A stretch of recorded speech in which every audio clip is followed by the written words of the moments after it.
Bonjour, c'est Cryptolis, bienvenue dans la quotidienne, notre rendez-vous de 8 h du lundi au vendredi pour analyser les news crypto, le marché et bien évidemment le Bitcoin. Comme d'habitude, on va disséquer en deux parties, on va revenir sur les nouvelles d'aujourd'hui, vous allez voir c'est un petit peu light mais on est en train de préparer des grosses choses, et ensuite on va attaquer la partie analyse technique pure et dure. Avant de commencer, j'aimerais vous rappeler deux choses. 1. Si vous voulez soutenir la chaîne, likez et partagez la vidéo, ça aide énormément au référencement, et abonnez-vous si c'est pas déjà fait. Et pour la deuxième chose, jusqu'à ce soir, il y a toujours 30 $ à gagner, notamment avec le lien Bybit qui est en commentaire et en description. Il suffit pour cela de vous inscrire et de faire un virement de 100 $ dans les 7 jours après votre inscription, et vous avez un airdrop de 30 $.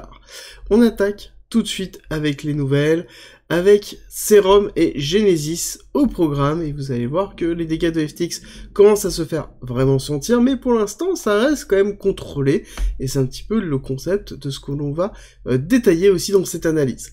Alors, première chose, c'est Serum qui devient defunct. Donc justement, c'est une représentation comme étant non fonctionnelle. Serum était, pour rappel, une plateforme de trading décentralisée sur Solana, financée majoritairement par SBF et FTX, et forcément, suite à la chute de celui-ci, ils ont beaucoup de mal à exister, surtout qu'ils avaient majoritairement leur fonds de roulement qui était présent sur FTX.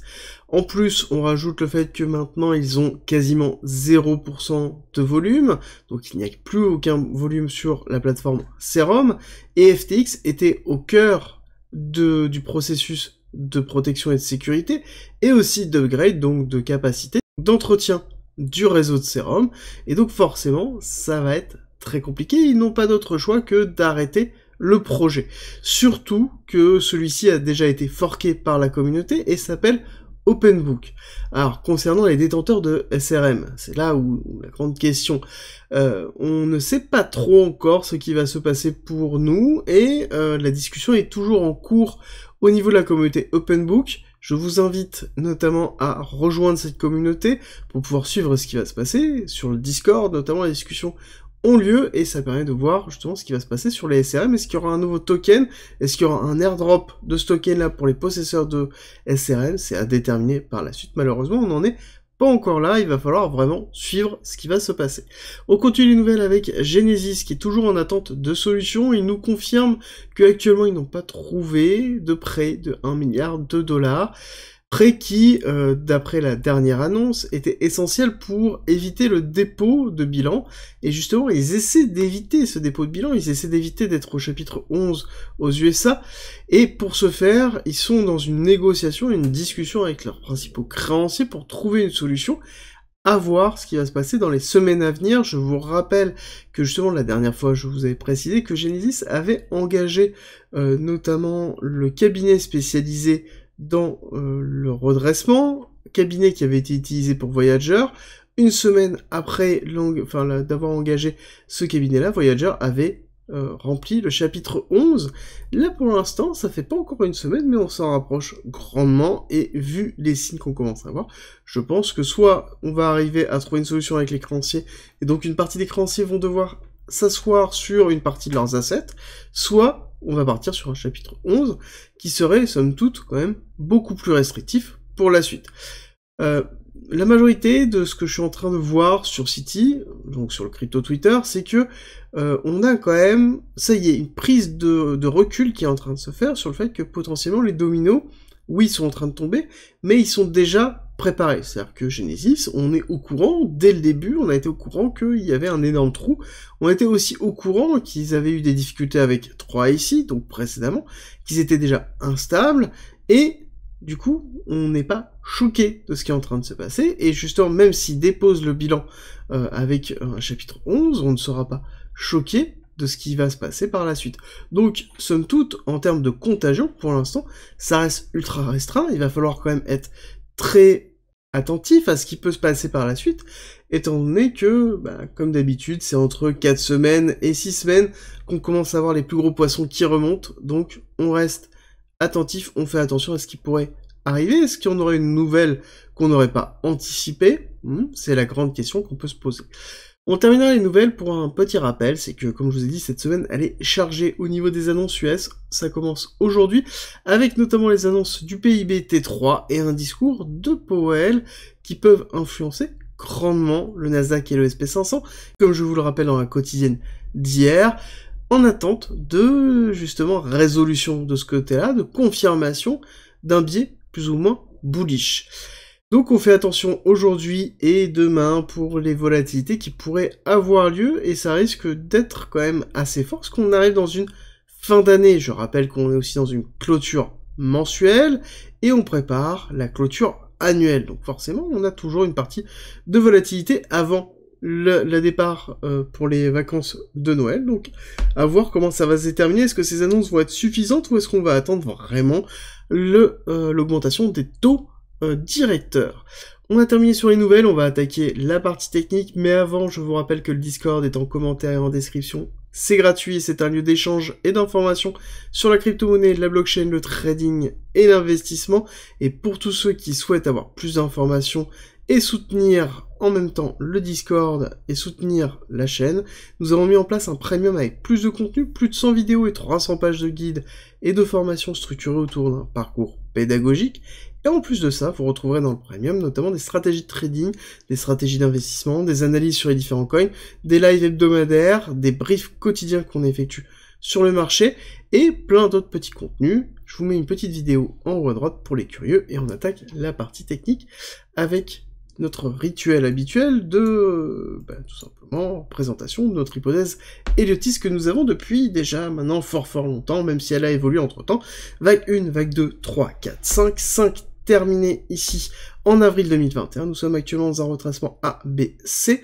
Retracement ABC dans lequel nous avons un B avec extension, C avec extension, et dans lequel aussi nous sommes dans des zones très importantes, où nous avons dépassé le 382, nous sommes actuellement en train de retester le 786, zone de retracement du mouvement total du BTC, 786 qui est en même temps une zone de support très fort, et qui est accentué par le top de la 1 qui est à 14 000. Donc on sait que là actuellement nous avons une zone très importante. Est-ce qu'on peut descendre plus bas? Oui, nous avons l'extension 1.618 qui nous attend à 10 500, qui est une zone aussi très importante, dans lequel notamment nous avons pas mal de supports sur une analyse beaucoup plus Ishimoku en termes de monthly, donc de mensuel, et ensuite nous avons toujours le cours qui se trouve en dessous de 618 dans une zone de rechargement long terme. Donc si on est intéressé pour faire du DCA, oui, c'est intéressant, mais il faut faire aussi attention à une continuité baissière et donc contrôler son exposition si jamais on veut continuer à pouvoir lisser son DCA, si on va tester les 10 000 $. Donc actuellement nous sommes dans le CME, je reviendrai sur le CME dans pas longtemps pour vous montrer justement des différences entre le CME et par exemple le spot Binance. CME étant la représentation future du Chicago Mercantile Exchange et qui représente aussi les institutionnels. Et donc ça va être intéressant de voir la différence en termes de pattern, et vous allez voir, ça va être très intéressant. Avant, on va zoomer justement dans cette petite zone ici, pour bien comprendre ce qui est en train de se passer, où nous avons, donc là, sur le Total Index, on retrouve une accumulation Wyckofienne avec un SC, un AR, un ST, donc arrêt de latence baissière, retracement, on reteste la partie basse, on va chercher les imbalances au-dessus, on fait un retest, on casse baissier, avec un STB pour prendre la liquidité du SC, et actuellement nous nous trouvons dans le STB sur justement une accélération baissière qui avait été effectuée par FTX se trouvant ici. Donc là, on est quand même dans quelque chose qui est normalement dans une prise de liquidité du SC, avec une résolution qui est soit positive, soit une résolution qui est dans une continuité de baisse, pour aller chercher notamment un spring, pour aller chercher une zone en dessous avec comme target les 14 000 $, qui sont le top de la vague 1 CME dont on a parlé tout à l'heure. Alors ce qu'on va faire, c'est on va zoomer ici, et on va zoomer sur cette partie-là aussi. Et notamment, on va le faire en CME, parce que je trouve que c'est très intéressant. Donc là, je suis en 1 heure, et je me retrouve dans la chute de FTX sur le CME. Et sur le CME, on voit qu'on a une pattern qui est totalement différente de ce que je vous ai présenté habituellement, notamment sur le spot Binance. Alors, dans lequel nous voyons justement sur le BTC classique spot Binance, où on voit qu'on a la construction d'un canal baissier, d'accord, majoritairement quelque chose qui est plutôt baissier, alors que sur justement le futur CME, ce qui est intéressant de voir, c'est qu'on est plutôt dans une pattern qui était sous une forme de compression haussière, avec une résolution haussière qui a eu lieu notamment sur cette accélération asiatique, de l'ouverture du marché asiatique à 1h du matin, dans lequel on a quand même une belle pattern. Quand on regarde cette première accélération avec le retracement, on voit qu'on est allé chercher le 1 tout de suite d'extension de Fibonacci, donc on est dans la même propension d'accélération qui a été faite ici, d'accord? Donc ça sous-entend que, là, quand on regarde vraiment sur l'analyse du CME, on voit qu'on a justement quelque chose qui est plutôt bullish ici, avec une cassure du lot qui s'est effectuée ici, d'accord? Prise de l'inducement, donc on pourrait considérer ceci comme étant une forme de bruit, donc ceci étant quand même un mouvement réel, donc mouvement réel, retracement, petit mouvement de bruit, retracement de bruit, deuxième mouvement de bruit, donc là on serait dans un mouvement entier, d'accord, donc qui serait premier mouvement, deuxième mouvement, et actuellement nous serions dans le troisième mouvement, avec du coup une prolongation qu'on pourrait placer de ce style-là, premier mouvement, hop, deuxième, et je vois que j'étais placé au bon, hop, on est ici, tac, premier mouvement, deuxième, on voit que nous sommes sur une target potentielle de 17 100 pour 1, d'accord, sur cette accélération, retracement, deuxième accélération, on aurait une target pour une accélération encore à 17 000 sur le CME, et uniquement sur le CME. Si ensuite on a tendance à se baser sur le mouvement entier étant celui-ci, premier mouvement, retracement effectif, ici, et ensuite nous avons le bruit de marché pour une continuité de tendance de retracement haussier, d'accord, nous sommes dans une tendance baissière, mais nous avons un retracement qui est actuellement haussier, concept du retracement. On aurait une target du CME qui serait à 18 265, et qui correspond notamment ici au psy qui a été fait, avec justement la première tendance, arrêt de tendance sur lequel on a eu un travail des cours avant de pouvoir casser baissier pour justement la création du selling climax. Pour conclure sur cet aparté, ce qui est intéressant de voir, c'est la différence entre la représentation des futurs du Chicago Mercantile Exchange, donc les institutionnels, sur justement la mise en place du spot. Alors, on va avancer un petit peu dessus, on va parler notamment de ce qui est en train de se passer, de ce qui s'est passé à 1h du matin avec l'ouverture du marché asiatique, dans lequel on est allé transpercer totalement notre order block de vente, on est allé récupérer toutes les liquidités, on est allé récupérer notamment les liquidités de cette zone-là, donc de la précédente compression, et même on est allé récupérer une partie des liquidités de la précédente compression. Alors on n'est pas allé jusqu'au bout, on n'est pas allé chercher notamment la liquidité laissée par ce premier short squeeze qui a été juste colossal. Là on a refait exactement la même chose, sauf que on est allé encore un petit peu plus loin que précédemment, et par contre on a renforcé encore les liquidités de 11 200. D'accord, les liquidités de 11 200 ont été renforcées par cette mèche effective ici. Alors, ce qui est intéressant de voir, c'est que, justement, hier, je vous ai expliqué que, très certainement, ici, on pouvait aller récupérer les liquidités, et puis avoir une continuité baissière pour aller enfoncer, aller potentiellement chercher l'imbalance, voire l'OB d'achat. Et je vous avais aussi expliqué que, potentiellement, si on avait les personnes qui étaient en train d'acheter, enfin, en tout cas de vendre majoritairement sur cette zone-là, on pouvait avoir une accélération qui pouvait nous emmener assez haut. Bon, bah là, on a vraiment la caractérisation de ça, dans lequel on est allé chasser une grosse partie des liquidités, et sur lequel, une partie des liquidités, on a eu vraiment l'accélération due principalement au short squeeze qui a été fait. La question est, est-ce que, ici, nous sommes en train de structurer une pattern dans lequel on pourra avoir une continuité haussière, d'accord? Donc, structurellement, nous avons, hop, ici, ça, donc, une accélération, retracement, deuxième accélération. Ok, est-ce qu'on va continuer de cette façon-là? Est-ce que là, ce n'est pas, justement, du bruit de marché pour une représentation d'une continuité baissière? Étant donné qu'on n'a pas cassé ce high-là, d'accord? On aurait dû casser ce high-là, là on aurait une discussion qui serait un petit peu différente. Mais est-ce qu'on ne va pas justement le casser? C'est ça qui est intéressant de pouvoir se projeter. Première chose, c'est on va regarder la prolongation de Fibonacci sur cette accélération haussière retracement qui donne cette accélération. On voit que la target 1 pour 1, donc c'est-à-dire l'état d'accélération de celle-ci, de cette première vague impulsive, nous avons le retracement, et nous avons le deuxième dans lequel on aurait, pour le 1 pour 1, on irait chercher notamment les 13 300 qui sont une target sur lequel on irait notamment chercher les liquidités ici, et on irait potentiellement titiller les liquidités liées justement au retracement baissier qui avait été fait ici, travail du cours, dans lequel nous avons un certain nombre d'ordres baissiers qui sont en attente ici. Alors, ce qui est aussi intéressant, ça va être de se poser la question de pourquoi on a eu cette accélération, et comment ça se fait qu'elle a été aussi forte. Là-dessus, je vais vous partager quelque chose sur lequel j'ai récupéré le Kingfisher d'hier, à la même heure, qui est la représentation ici des différents clusters de liquidités que l'on retrouve, et au niveau de ces clusters de liquidités, ce qui est intéressant de voir, c'est que nous avions un gros pool de liquidités ici au-dessus de 17 000, qui représentait le cluster de liquidités que je vous avais donné, et à côté, on voit qu'on avait énormément de liquidités qui avaient été placées en short, principalement avec quand même un delta qui était assez loin, 24-25, dans lequel les personnes avaient des clusters de liquidation qui étaient très loin.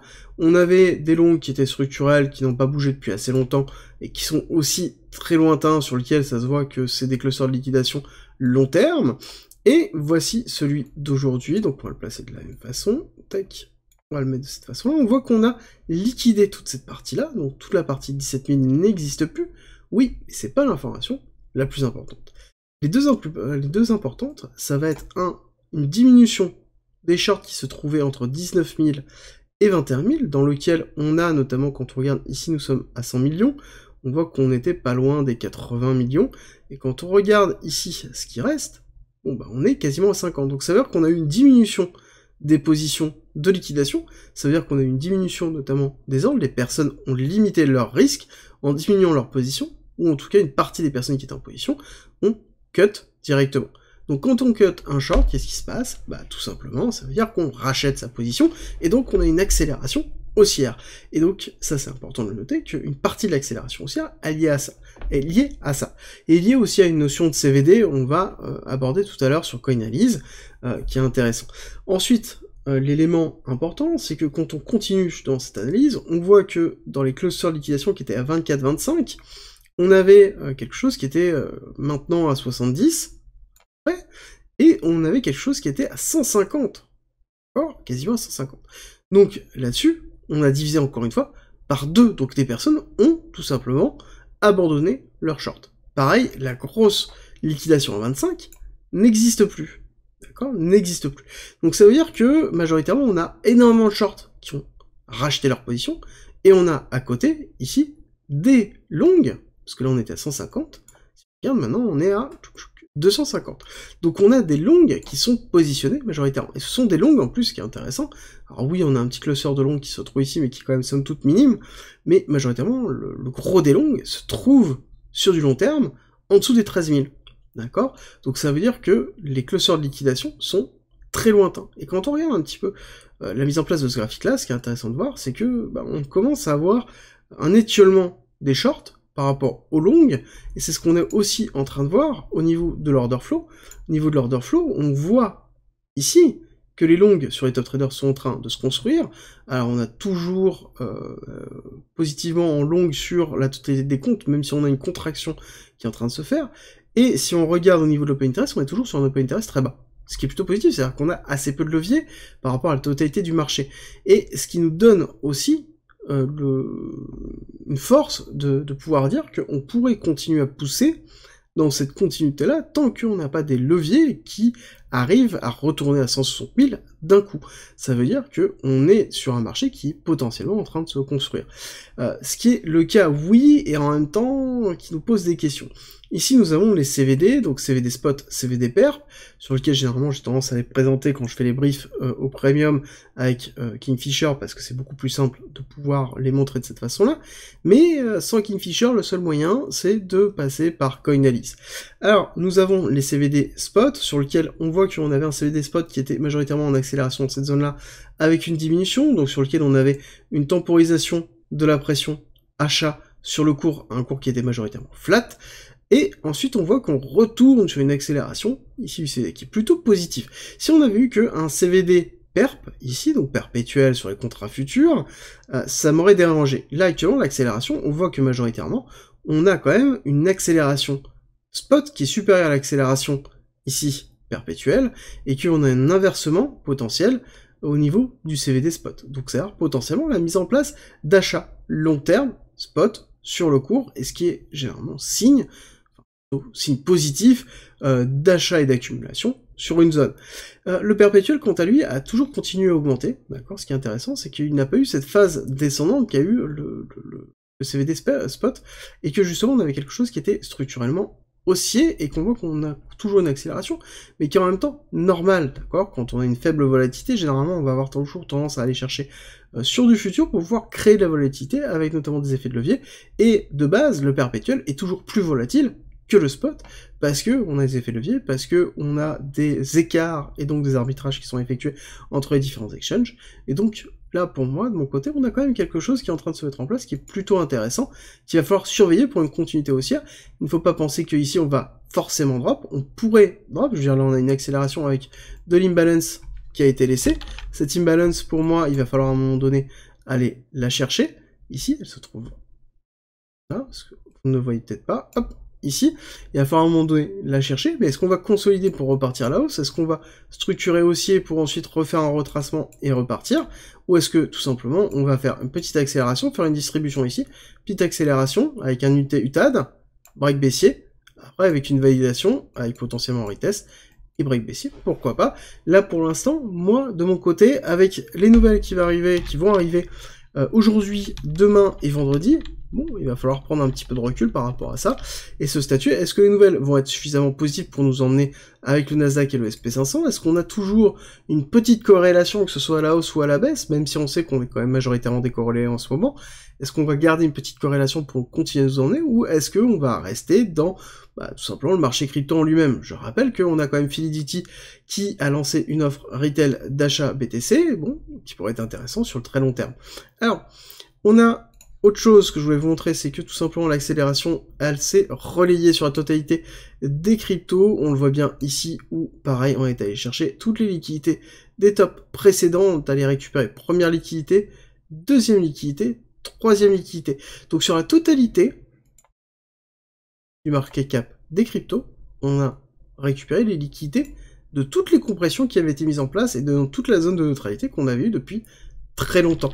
Ce qui est positif, ça veut dire quoi? Ça veut dire que principalement sur le marché total des cryptos, on a mieux réagi que sur le BTC, ou en tout cas on a la structuration d'une pattern qui est plutôt positive, et qui est en même temps emmenée par Ethereum qui a surperformé cette accélération de BTC. On le voit bien ici, l'accélération au niveau d'Ethereum a été supérieure par rapport au BTC, nous sommes sur le ratio Ethereum sur BTC, donc quand on monte, ça veut dire que BTC sous-performe, ou que Ethereum surperforme, quand on descend, ça veut dire que c'est l'inverse, donc BTC qui surperforme, ou Ethereum qui sous-performe BTC.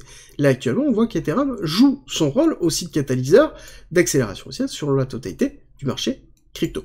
Alors, on va terminer sur rapidement le point Nasdaq et SP500, où nous sommes dans une continuité baissière, préparation, enfin zone de neutralité, on est toujours ici dans un gros rectangle, dans lequel on est en train de patienter, je pense, les nouvelles et la confirmation d'un biais haussier ou l'infirmation d'un biais haussier, donc soit à la hausse, soit à la baisse en fonction des différents chiffres.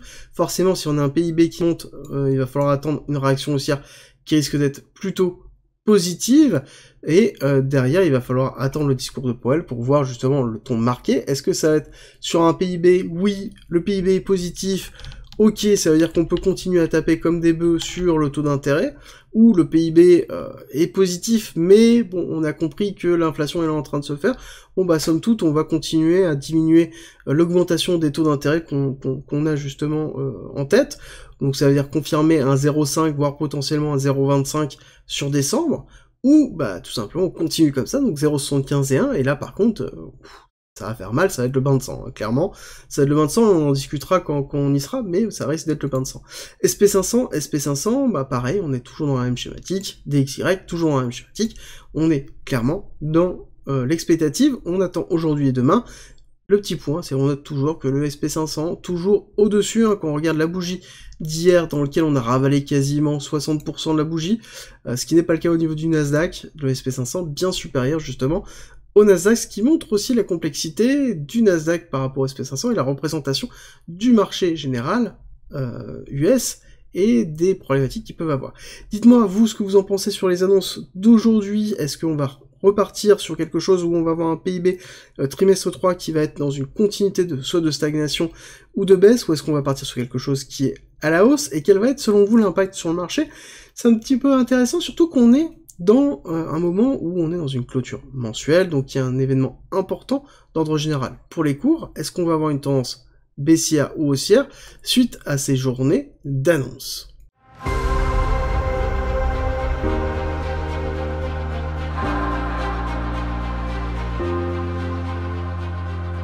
Si tu aimes mon contenu, n'hésite pas, partage, like, ça m'aide énormément, et rejoins-nous sur Discord.